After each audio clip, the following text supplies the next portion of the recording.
Good morning student. कल हम आपको जीरो ऑर्डर रिएक्शन के बारे में सारी बातें बता दिए थे। करैक्टरिस्टिक्स हो गया था, उसका डेरिवेशन हो गया था, हाफ लाइफ पीरियड निकल गया था, तीनों ग्राफ हो गए थे और तीनों का मतलब एग्जाम्पल मैंने बता दिया था। आज हम बात करेंगे फर्स्ट ऑर्डर रिएक्शन की। किसकी बात करेंगे? फर्स्ट ऑर्डर रिएक्शन की। ठीक है, तो चलिए मानते हैं लेट ऑर्डर रिएक्शन टॉपिक हम लिख दे रहे हैं पहले। फर्स्ट ऑर्डर रिएक्शन हमारा केमिकल काइनेटिक्स का क्या है? First order reaction. ये आपको फिजिक्स में भी बहुत काम आएगा। ठीक है, देखिए लेट अ रिएक्शन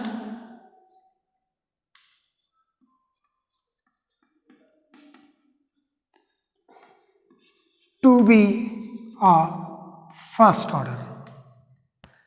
चलो मान लेते हैं कोई रिएक्शन है जो फर्स्ट ऑर्डर है।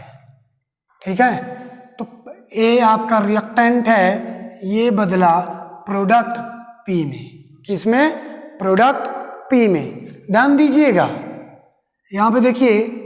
फिर इसके बाद हम लिख सकते हैं रेट ऑफ रिएक्शन। क्या लिख सकते हैं? Rate of reaction is equal to K A की पावर, फर्स्ट ऑर्डर है पावर कितना? 1 चढ़ जाएगा। क्लियर है? बहुत सही। फिर यहाँ पे लिख सकते हैं minus D A upon D T is equal to K. A की पावर लिखें या ना लिखें? माइनस इसलिए लगा कि रेट ऑफ डिसअपीयरेंस है, रिएक्टेंट है, डिक्रीजिंग फंक्शन होता है, इसलिए हम माइनस लगा दिए। फिर उसके बाद हमें पता है कि इंटीग्रेशन कभी ऐसे सिंपल नहीं है, पहले हम उसको डिफरेंशियल करेंगे, डिफरेंस मतलब सेट करेंगे इक्वेशन को, फिर उसके बाद इंटीग्रेट करेंगे। तो ए का फंक्शन ए के रिस्पेक्ट में, एक्स का एक्स के, वाई का वाई के। तो हम क्या कर सकते हैं? अरेंज करेंगे। अरेंज करने का मतलब लिखेंगे 1/a यहाँ ले आए, माइनस यहीं रहने दिए और यहाँ पे डी ए लिख दिए और इस साइड ले गए डी टी हो गया। क्या हो गया? D T. क्लियर है? अब हम इंटीग्रेट कर देंगे। क्या कर देंगे? इंटीग्रेट या इंटीग्रेट कर दो, integrate above equation. Above equation क्या मिलेगा? इंटीग्रेशन माइनस 1/a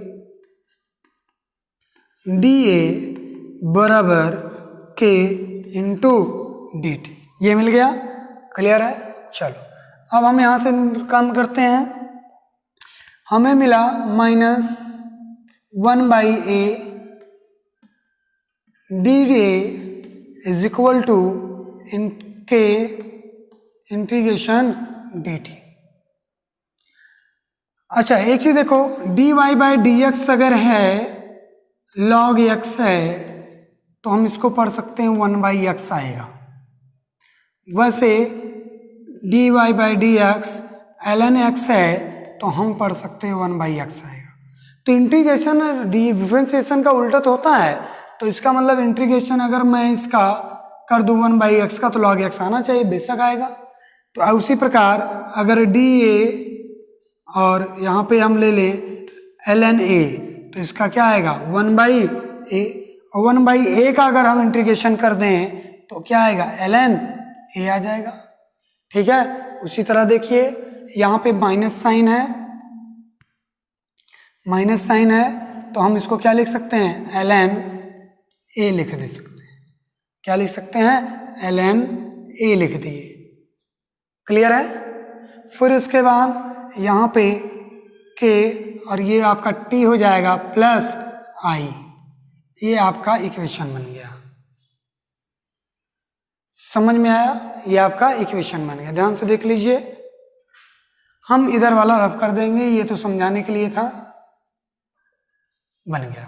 ठीक है, चलिए for value of i, integration constant की वैल्यू के लिए t tends to 0, this implies that a tends to a not.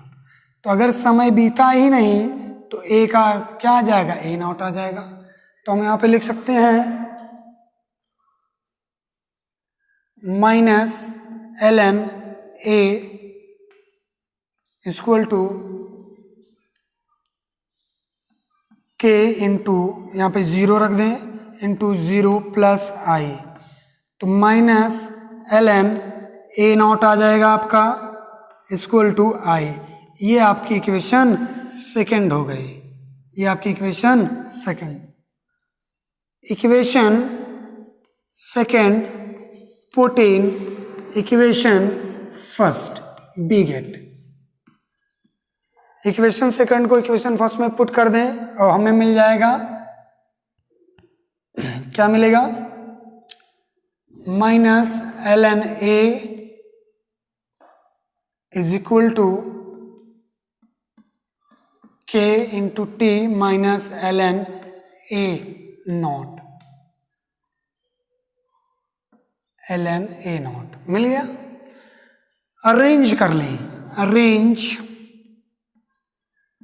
Above equation, arrange कर लें तो क्या आएगा, K T is equal to ln a nought minus ln a। फिर इसको लिख सकते हैं K T equal to ln a nought upon a। यहाँ पे लॉग की प्रॉपर्टी लग गई। अगर लॉग x, यहाँ पे देख लीजिए, अगर log x minus log y है तो हम इसको log x अपान y लिख सकते हैं। ये तो सिर्फ समझाने के लिए हो गया था, फिलहाल हम इसको रफ कर दे रहे हैं, ठीक है। फिर हम लिख सकते हैं यहाँ पे t equal to 1/k ln a nought upon a। इतना आप नोट कर लीजिए, ठीक है। और जब ln को log में बदलते हैं तो 2.303 से मल्टीप्लाई कर देते हैं बटे के, और यहाँ log a nought upon a आ जाएगा। ये आपका इंटीग्रेटेड रेट लॉ एक्सप्रेशन हो गया, नोट कर लीजिए आप, ठीक है। चलिए अब कर रहे हैं हम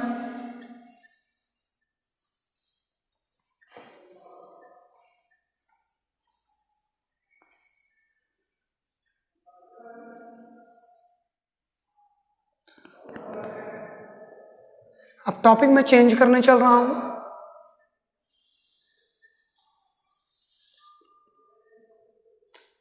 टॉपिक लिखता हूं, half life period for first order reaction. Half life period for first order reaction, clear है। चलिए, हाफ लाइफ पीरियड क्या है, टाइम है। The half life period is the time, क्या है, टाइम एट विच, जिस पर, eight which concentration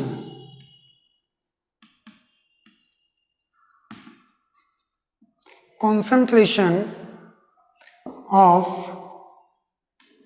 reacting species becomes half of its initial concentration।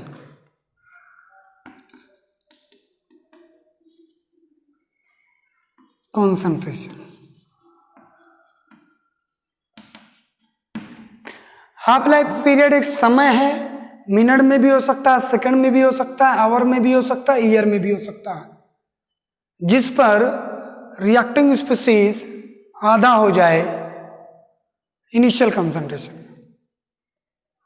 Example समझिए, जैसे आपको 1 किलो एप्पल दे दिया जाए, आधा किलो एप्पल खाने में कुछ समय तो लगेगा, तो जो भी समय लगेगा उसी को हाफ लाइफ टाइम या पीरियड कहेंगे। तो whatever be the time required for finish या फिनिशिंग या to finish 1.5 kg of apple is called half life period. Clear है? अब हम बात करते हैं हाफ लाइफ पीरियड का डेरिवेशन कर लेते हैं। हमारे पास देखिए इक्वेशन ये थी,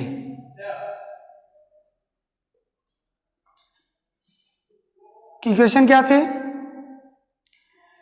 देखो हाफ लाइफ पीरियड, तो T tends to T half, this implies that A tends to A nought by 2 हो गया। फिर उसके बाद इस इक्वेशन को पुट कर देंगे इंटीग्रेटेड, तो T इक्वल टू क्या आया था 2.30, put these value in equation, in given equation कर दें, इन गिवन इक्वेशन।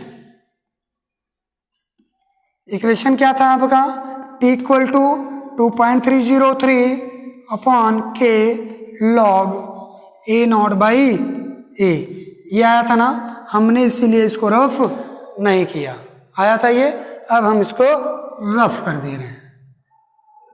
इस पे पुट कर दें, पुट करने पर देखिए क्या मिलेगा हमें,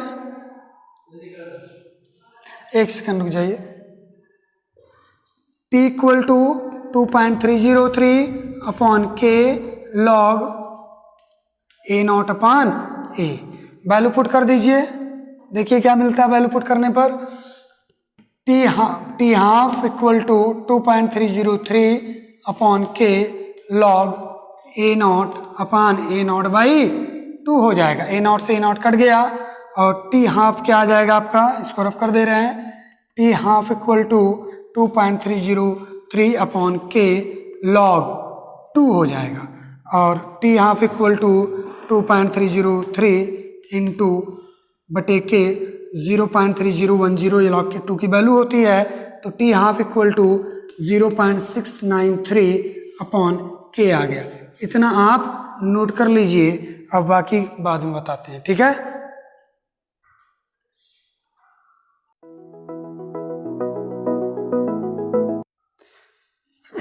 अब हम बात करेंगे कैरेक्टरिस्टिक्स ऑफ फर्स्ट ऑर्डर की, ध्यान से देखिएगा, हम इसको रफ कर रहे हैं।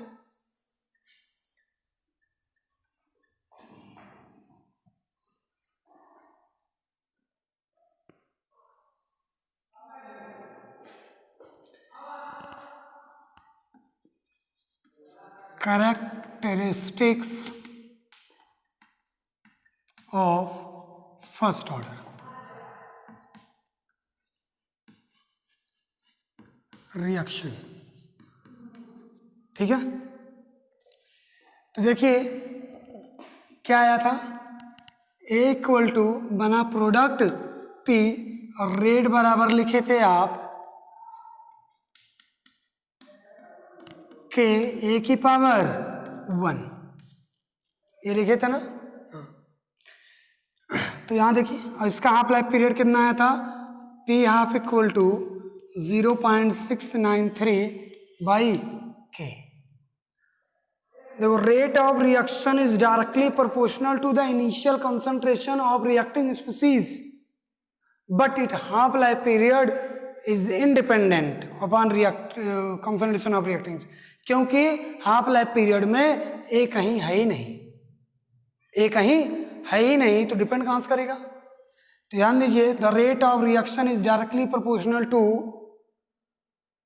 The initial concentration of reacting species for first order, but its half-life period is independent upon the initial concentration of reacting species, क्योंकि A हाफ लाइफ पीरियड में है ही नहीं, तो डिपेंड कहां से करेगा।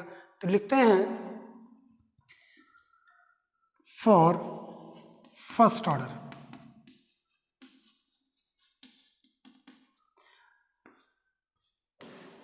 the rate of reaction is directly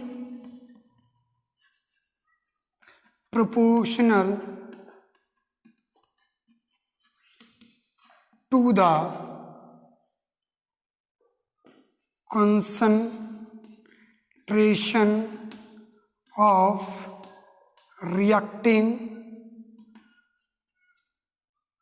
species, but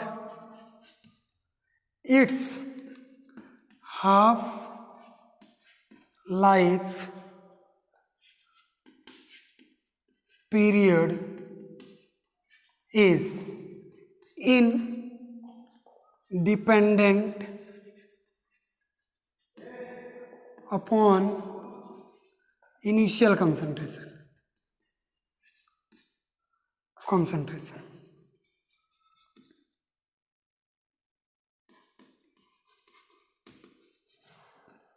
initial concentration. ठीक है, ये हो गया, ये इसका कैरेक्टरिस्टिक्स पूछता भी है। एग्जाम्पल देख लीजिए, एग्जाम्पल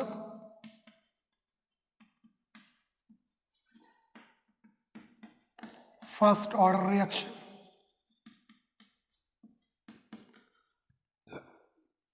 decomposition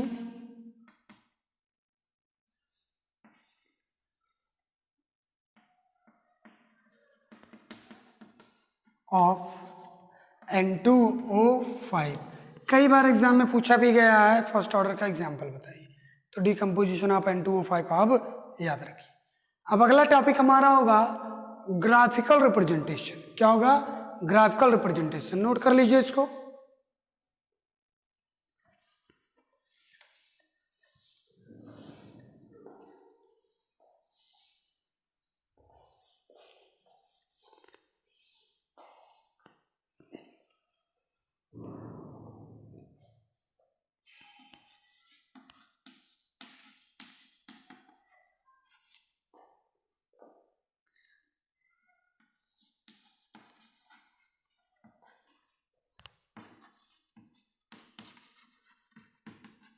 ग्राफिकल रिप्रेजेंटेशन देखिए,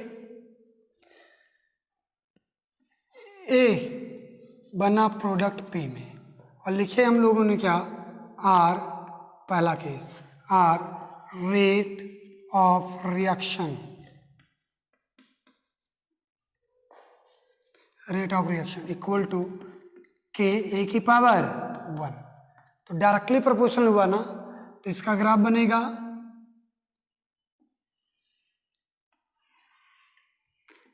टाइम कॉन्सेंट्रेशन, ये इसका ग्राफ हो गया।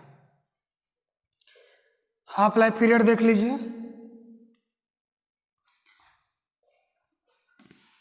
दूसरा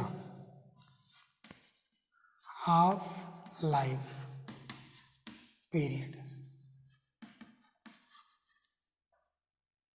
क्या आया था? टी हाफ 0.693/K, तो कांस्टेंट ही है, तो ग्राफ इसका कांस्टेंट बनेगा।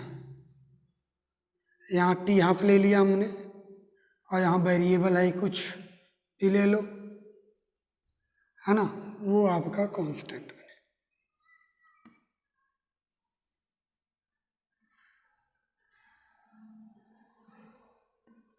यहाँ पे ए ले ले, ए इंडिपेंडेंट है, टी हाफ, ये ग्राफ बन गया। अब तीसरा जो है वो इंटीग्रेटेड था। क्या आया था? -ln, यहां लिखते हैं तीसरा, -ln a equal to KT -ln A0 आया था। माइनस से मल्टीप्लाई कर दें, मल्टीप्लाई बाई माइनस, क्या मिलेगा, ln A KT plus ln A naught मिल गया, y mx प्लस c से कोरिलेट कर दें। तो ग्राफ देखिए, अगर c की वैल्यू 0 होती तो यहाँ से ग्राफ उठता। यहाँ पे हम ले रहे हैं ln A, यहाँ पे हम ले रहे हैं टाइम, और यहाँ पे ln A नॉट। यहाँ से ग्राफ माइनस में आ जाएगा, माइनस की। नोट कर लीजिए 3 ग्राफ है, पहला, दूसरा, तीसरा। ठीक है, ये 3 ग्राफ है आपका और इसी का करेक्ट। इस पे एक न्यूमेरिकल करा देंगे आगे चल के, पहले आप इसको नोट कर लीजिए। ठीक है,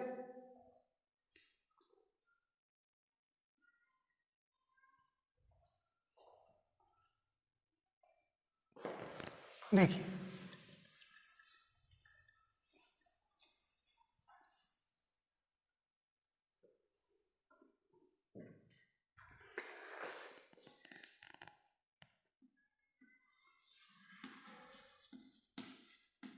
question based on first order, एक क्वेश्चन मैं आपको करा देता हूं, फर्स्ट ऑर्डर रिएक्शन। देखिए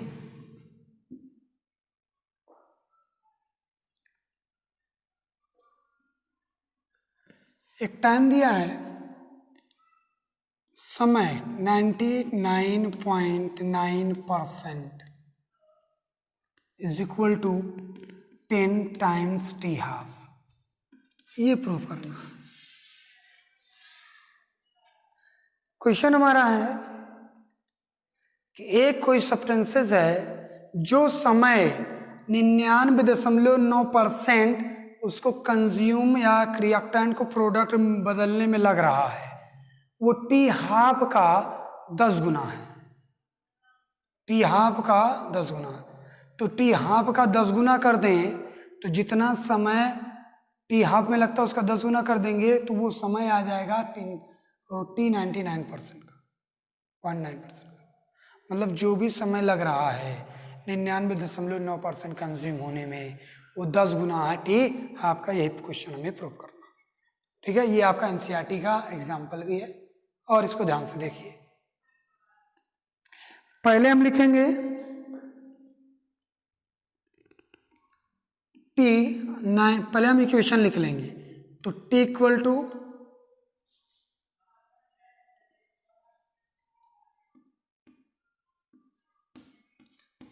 2.303 अपॉन के log A nought upon A, ये हमारा था। अब हम रखेंगे यहाँ पे T 99.9% के लिए निकालेंगे।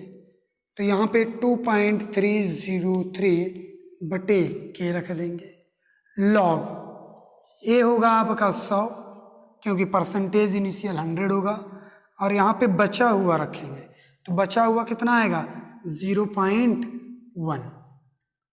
ठीक है, तो हम इसको लिख सकते हैं 99.9% इक्वल टू 2.303 अपॉन के लॉग 10 की पावर 3 कर दिए। ठीक है, तो T 99.9 इक्वल टू 2.303 अपॉन के इंटू 3, इतना हमारा ये आ गया। ठीक है, ध्यान दीजिए। और टी हाफ कितना है, कितना आया था, टी 99.9% इक्वल टू 2.303 अपॉन के इंटू 3, ये हमारा आ गया इक्वेशन फर्स्ट। टी हाफ कितना हमारा 0.693 by K, equation second. Equation first को इक्वेशन सेकेंड से डिवाइड कर दें। Divide equation first by second. तो T 99.9 is equal to 2.303 upon K into 3। यहाँ पे T half divided by 0.693 by K से K कैंसिल हो गया, तो T 99.9 divide by T half, ये आपका 2.303 इंटू 3, और नीचे 0.693 कैसे आया था, 0.03010 इंटू 2.303 इससे आया था ना, और इससे ये कट जाएगा। तो देखिए इसको हम पॉइंट इधर हटाइए 30 हो जाएगा, तो हमारा प्रूफ हो जाएगा T 99.9% equal to 10 times of T half. ये ठीक है, आज की क्लास इतना रहने दे रहे हैं। अब इस पे न्यूमेरिकल आप आसानी से लगा सकते हैं, जितना भी न्यूमेरिकल आएगा सिर्फ फर्स्ट ऑर्डर का ही आएगा। क्लियर है? थैंक्स।